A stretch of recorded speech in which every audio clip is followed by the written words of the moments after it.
Salut à tous, aujourd'hui dans cette petite vidéo, je vais vous parler des difficultés que l'on peut rencontrer lors d'une blessure sportive. Peu importe le sport que vous pratiquez, l'expérience que vous avez dans votre sport, ou bien même le niveau auquel vous pratiquez votre sport, les blessures sont tout simplement inévitables dans le sport. Que vous soyez un sportif amateur qui aime courir le dimanche matin, un athlète amateur de compétition, ou bien même un athlète de haut niveau, tout le monde peut subir une blessure.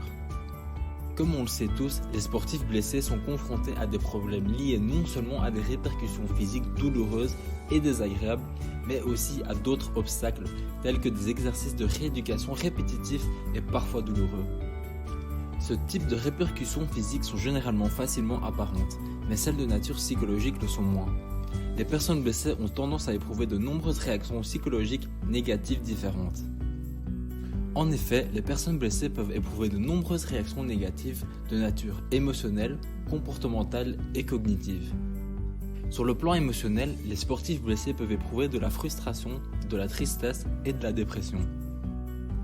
Sur le plan comportemental, les personnes blessées ont tendance à être à la recherche de soutien social, à être trop prudents et à ne pas adhérer au programme de réadaptation.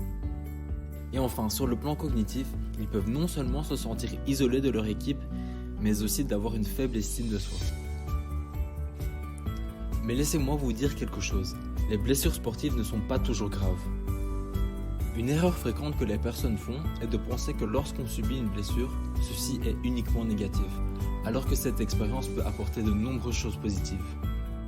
Pour vous donner quelques exemples, une blessure sportive peut entraîner une personne à apprécier des choses qu'il n'appréciait pas auparavant, de devenir plus conscient de leurs limites et de ne plus se considérer comme étant invincible, d'apprendre à développer de nouvelles compétences telles que la gestion du temps et la fixation des objectifs, et ceci sont des compétences qui peuvent être exploitées en dehors du sport. Et enfin, les blessures sportives peuvent également renforcer le caractère, la confiance en soi et la résilience des personnes. Mais donc, pourquoi réagit-on de ces manières ? Il y a donc plusieurs raisons pour lesquelles les sportifs et les athlètes peuvent se sentir ainsi lorsqu'ils sont blessés. Les facteurs personnels d'un athlète, donc par exemple leur personnalité, leur âge, le type et la gravité de leur blessure, et les facteurs situationnels d'un athlète, donc par exemple le type et le niveau de leur sport, influencent la façon dont ils perçoivent leurs blessures, donc c'est-à-dire comment ils répondent de manière cognitive.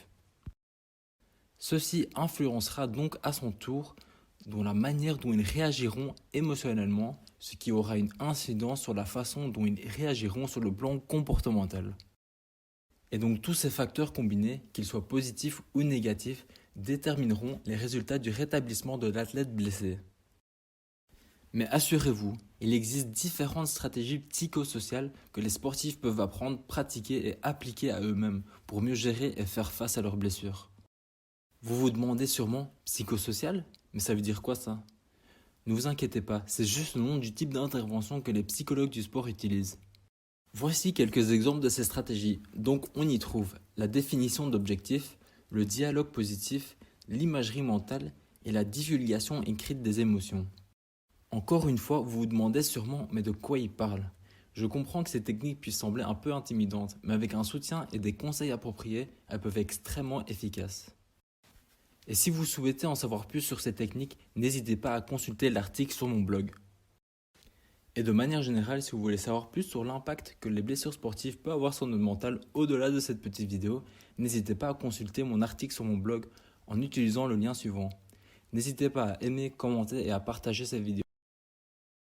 Merci et à bientôt.